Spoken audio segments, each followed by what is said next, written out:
শুধু এই কারণেই যে মেয়েটি মোটা ছিল তার প্রেমিক সবার সামনে তার সম্পর্ক অস্বীকার করলো।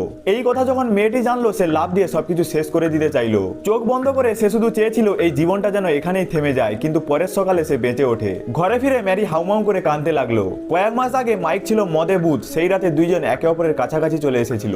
পরদিন সকালে ম্যারি খুব তাড়াতাড়ি উঠে মাইককে ইমপ্রেস করতে নিজেকে সাজিয়ে তোলে, কিন্তু মাইক সেটা পছন্দ করলো না, তাই ম্যারি সব মেকআপ তুলে ফেললো। তার সেই সরলতাই মাইকের হৃদয় স্পর্শ করলো। মাইক তাকে একসঙ্গে থাকার প্রস্তাব দিল। ম্যারি আনন্দে আত্মহারা হয়ে উঠলো। মাইক যখন তাকে বউ বলে ডাকলো ম্যারির কাছে সেটা যেন স্বপ্ন মনে হলো। মাইক ছিল একজন প্রাক্তন বক্সার, সে ফিরে আসতে চেয়েছিল রিংয়ে। তার হতাশা দেখে ম্যারি একটা সিদ্ধান্ত নিল, সে মাইকের জন্য আবার একটা সুযোগ কিনবে। যেদিন ডিল ফাইনাল হলো মাইক তাকে ফোন করে খুশির খবর দিল। ম্যারি সঙ্গে সঙ্গে মাইকের জন্য হেলদি খাবার রান্না করতে শুরু করলো। টাকা ছিল অল্প, তবুও সে দামি চিংড়ি মাছ কিনে আনলো। ম্যারি প্রতিনিয়ত এই সম্পর্কটাকে বাঁচিয়ে রাখার চেষ্টা করত, হোক সেটা পোস্টার বিলি করা কিংবা রান্না করা, সব কাজ সে করতো হাসি মুখে। অবশেষে মাইকের ওজন নেমে এলো নির্ধারিত সীমায়। মাইক আনন্দে ম্যারিকে ঘুরিয়ে তুললো, কিন্তু খেয়াল করলো না ঘোরাতে গিয়ে ম্যারির পা ভয়ানকভাবে টেবিলে আঘাত পেল।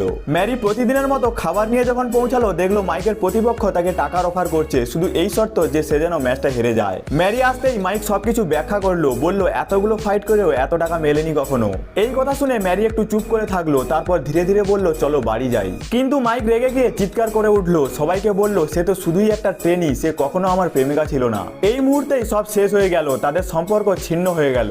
ম্যারির অতীত ছিল যন্ত্রণাময়, তার প্রাক্তন প্রেমিক তার বেস্ট ফ্রেন্ডের সঙ্গে পালিয়ে গিয়েছিল, আর এখন সেই বন্ধুই তাকে নিজের বিয়েতে আমন্ত্রণ পাঠিয়েছে। সব ব্যথাস হয়ে ম্যারি বিয়েতে গেল। এই সমস্ত ঘটনায় সে ভেতর থেকে ভেঙে পড়ল। তখনই তার চোখে পড়লো একটা পোস্টার, সেখানে লেখা কথাগুলো তাকে জাগিয়ে তুললো। সে সোজা একটি জিমে গেল, সেখানে সবাই বলল সে নাকি খুবই মোটা হয়ে গেছে, কিন্তু ম্যারি হার মানলো না। প্রতিদিন দৌড়েছে, ফাঁকা সময় করেছে ট্রেনিং। তার একটাই জেদ, শুধু একবার জিততে হবে, থাকুক যত ক্লান্তি, থাকুক যত কটু কথা, ম্যারি থেমে থাকেনি। প্রতিবার তার আবেদন বাতিল হয়েছে, তবুও সে হাল ছাড়েনি। ধীরে ধীরে সে আরো ভালো হতে লাগলো। আর তারপর ঠিক 1 বছর পর যা হলো।